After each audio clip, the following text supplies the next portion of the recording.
मौजूदा परिस्थितियां हैं उसके लिए 57,000 करोड़ रुपए की मांग उन्होंने सदन से की है मंजूरी के लिए।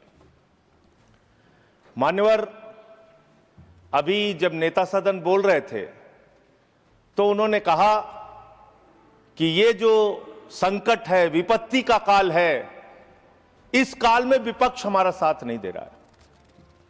ये विपत्ति आ पड़ी है, आई हुई विपत्ति है, इसमें तो सबको साथ देना चाहिए। लेकिन मैं आपके माध्यम से सरकार से पूछना चाहता हूं, यह विपत्ति आई हुई कैसे है? मान्यवर, यह विपत्ति लाई हुई विपत्ति है। यह लाई गई समस्या है, यह लाया हुआ संकट है, आया हुआ संकट नहीं मान्यवर। तो यह लाया हुआ संकट कैसे है? देश की जनता को नहीं पता था मान्यवर, आपको भी नहीं पता था, हमको भी नहीं पता था, लेकिन आदरणीय प्रधानमंत्री जी को पता था, देश के विदेश मंत्री को पता था कि जो हार्मोज का समुद्री मार्ग है वहां से भारत की जरूरत का 60% कच्चा तेल आता है मान्यवर, और 50% भारत के जरूरत की गैस आती है, उसी रास्ते से आती है। यह बात नरेंद्र मोदी जी को, आदरणीय प्रधानमंत्री जी को पता थी। तो मैं आपके माध्यम से पूछना चाहता हूं कि जब वो हार्मोज का समुद्री मार्ग 60% से ज्यादा ईरान के रास्ते में आता है, ईरान के कब्जे में आता है, तो ईरान से तू कौन मैं खामखा जबरदस्ती झगड़ा करने की आपको जरूरत क्या थी? इसलिए आपने जानबूझकर देश को संकट में डाला है। यह संकट आया हुआ संकट नहीं है, यह लाया हुआ संकट है, और इस लाए हुए संकट के सबसे बड़े जो प्रायोजित किया है जिन्होंने संकट, उसका नाम है देश के प्रधानमंत्री आदरणीय नरेंद्र मोदी जी। मान्यवर, यह बात देश की जनता को पता होनी चाहिए। दूसरी बात मान्यवर, आपका परंपरागत मित्र है ईरान, और खुद प्रधानमंत्री ने माना है। प्रधानमंत्री जी जब गए थे ईरान की यात्रा में, उन्होंने कहा भारत और ईरान की दोस्ती इतिहास से भी पुरानी है। यह प्रधानमंत्री के वक्तव्य हैं। उन्होंने खामेनेई जी को कुरान की पांडुलिपि भेंट की थी 7वीं शताब्दी की मान्यवर। उन्होंने चाबार पोर्ट का समझौता किया था, जिसका बखान प्रधानमंत्री ने खूब किया कि भारत का व्यापार बढ़ जाएगा, पाकिस्तान की अब हमें जरूरत नहीं पड़ेगी, अब हम अपना एक अलग रास्ता बना के और भारत के व्यापार को बढ़ाएंगे। और वहां पर सरकार ने सैकड़ों करोड़ रुपए चाबार पोर्ट पे वेस्ट किया।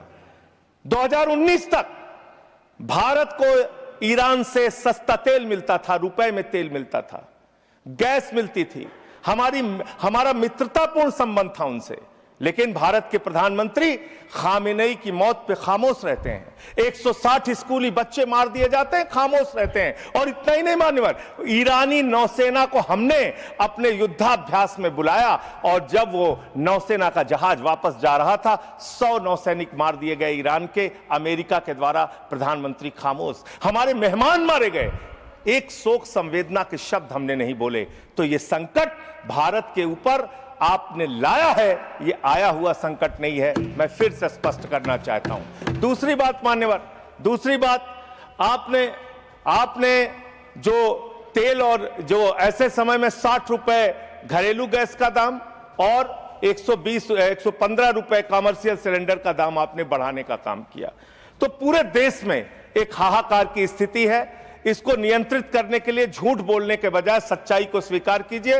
और आज जो कहा गया कि हार्मोज समुद्री मार्ग खुल गया है, गलत जानकारी सदन को नहीं देनी चाहिए। हार्मोज समुद्री मार्ग से मात्र 2 जहाज आपके आए हैं, 22 जहाज अभी भी आपके रुके हैं। मैं शुभकामनाएं देता हूं कि आप वार्ता करके उस समस्या का समाधान कराइए। अभी है मान्यवर समय है। मान्यवर, 2 मिनट में आपसे और लूंगा। मान्यवर, दूसरा विषय, मैं आपके माध्यम से सरकार से अनुरोध करना चाहता हूं। हमारी सेना बहादुरी से देश की सुरक्षा के लिए लड़ती है, और उसके साथ साथ सेंट्रल आर्म्ड पुलिस फोर्स के लोग, जो हमारे केंद्रीय सुरक्षा बल के लोग हैं, वो भी लड़ते हैं, वो भी देश के लिए अपनी कुर्बानी देते हैं।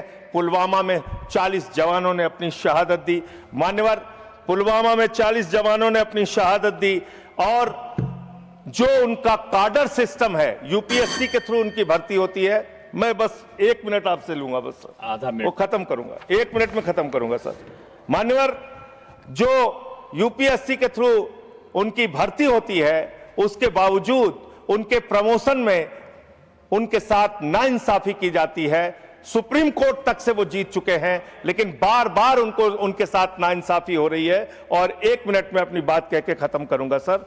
जो प्रमोशन का सिस्टम है उनके साथ, जो अन्याय उनको झेलना पड़ रहा है, वो एक असिस्टेंट, एक डिप्टी कमांडेंट को जो सीआरपीएफ में है 18 साल में, बस खत्म कर रहा हूं सर, विषय नहीं है ना, 1 मिनट में खत्म कर रहा हूं सर। उसी के लिए डिमांड में चाहता हूं सरकार के सामने एक प्रस्ताव मेरा। 18 वर्षों में एक प्रमोशन मिलता है सीआरपीएफ के डिप्टी कमांडेंट को, और असिस्टेंट कमांडेंट को 15 वर्ष में एक प्रमोशन मिलता है। यही हाल बीएसएफ का है। लेकिन जो आईपीएस बैच के अधिकारी हैं उनको 4-4 प्रमोशंस मिलते हैं। हमें आईपीएस के प्रमोशन से परेशानी नहीं है, लेकिन बीएसएफ में, सर खत्म कर रहा हूं सर, 30 सेकंड में खत्म कर रहा हूं सर, खत्म कर रहा हूं 30 सेकंड में सर। मेरा सिर्फ आपके माध्यम से सरकार से इतना अनुरोध है कि जो हमारे केंद्रीय सुरक्षा बल के जवान हैं, जो हमारी वो सेना है, उसका मनोबल कमजोर ना हो जवानों का, और उसमें आईपीएस को उनकी पोस्टों पे ना बैठाया जाए। मैं माननीय मंत्री जी से पूछना चाहता हूं, और मुझे पूरा यकीन है सर कि माननीय मंत्री जी ने ये उत्तर पढ़ा नहीं, अधिकारियों ने इनको गलती से उत्तर दे दिया। मान्यवर, आपके माध्यम से मैं सदन को बताना चाहता हूं, इस उत्तर में लिखा इन्होंने, आसाम में 1226 शिकायत आई, कार्रवाई 17 पे हुई, ठेकेदार 3 पे कार्रवाई हुई। बिहार इतना बड़ा प्रदेश, एक भी शिकायत आई ही नहीं, एक भी कार्रवाई हुई ही नहीं, एक भी ठेकेदार पे कार्रवाई नहीं हुई। गुजरात मान्यवर, एक शिकायत आई, एक शिकायत पूरे गुजरात में आई और 12 पे कार्रवाई कर दी इन्होंने। एक शिकायत आई और 12 पे कार्रवाई कर दी, और 11 ठेकेदार पे कार्रवाई कर दी। फिर हरियाणा में 4 शिकायत आई, एक भी कार्रवाई नहीं। जम्मू कश्मीर में 24 शिकायत आई, एक भी कार्रवाई नहीं। मध्य प्रदेश में 37 शिकायत आई, शिकायत ही 37 आई, और कार्रवाई 151 पे कर दी। मान्यवर, ये किसने उत्तर बनाया है? उसके बाद महाराष्ट्र में 154 शिकायत आई, एक पे कार्रवाई हुई। उत्तर प्रदेश में 1000, उत्तर प्रदेश में, सर मेरा सवाल अंतिम, उत्तर प्रदेश में 16, खत्म कर रहा हूं सर, उत्तर प्रदेश में 16,178 शिकायत आई और 196 पे कार्रवाई हुई। मान्यवर, शिकायतों के आने और कार्रवाई करने में इतना बड़ा विरोध क्यों है, इतना बड़ा अंतर विरोध क्यों है? या ये आंकड़ा झूठा तैयार किया गया मान्यवर? क्योंकि अगर शिकायत ही एक आई तो 12 पे आपने कहां कार्रवाई कर दी, शिकायत 37 आई तो आपने 151 पे कार्रवाई कैसे कर दी? और बिहार जैसे बड़े राज्य में एक भी शिकायत नहीं मान्यवर, कैसे लोग यकीन करेंगे इस उत्तर पर? Honourable minister. माननीय अध्यक्ष जी, ये जो शिकायतें आती है वो स्टेट के द्वारा हमारे पास पहुंचती है। अभी तक 18,790 शिकायतें हमारे यहाँ ऑफिशियल दर्ज हुई है, और उसके अंदर से 635 विभागीय अधिकारियों के ऊपर एक्शन लिया गया है। 1020 ठेकेदारों के ऊपर और 155 तृतीय पक्ष निरीक्षण करके एजेंसियों के ऊपर, जो एजेंसियाँ थी उनके ऊपर भी एक्शन लिया गया है।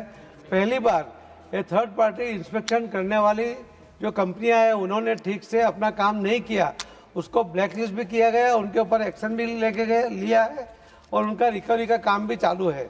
जो आपने बताया कि हम जो एक्शन लेने की बात करते हैं, हमारे पास जो कंप्लेन आती है राज्य के द्वारा आती है, और हमारे पास डायरेक्ट भी जो आती है हम स्टेट को भेजते हैं। स्टेट इसके ऊपर, मान लो हमारे पास एक कंप्लेन आई होगी, बाकी कंप्लेन स्टेट के पास आई होगी, तो एक के जगह 12 जगह उन्होंने काम उसके ऊपर एक्शन लिया होगा। ये तो अच्छी बात है कि 12 अगर कंप्लेन आती और एक पर एक्शन लेते तो बोल सकते थे कि 11 पर क्यों नहीं लिया।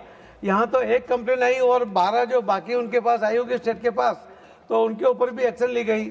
मैं ये बात मानता हूँ कि कई कंप्लेन है, मगर ये कंप्लेन दूर करने के लिए हम बिल्कुल प्रामाणिकता से प्रयत्न कर रहे हैं और बिल्कुल करेंगे, किसी को छोड़ेंगे नहीं। और ये जो कंप्लेन का लिस्ट वो जो आता है वो स्टेट की ओर से ही आया है, इसके लिए वो यहाँ पर आपको बताया गया।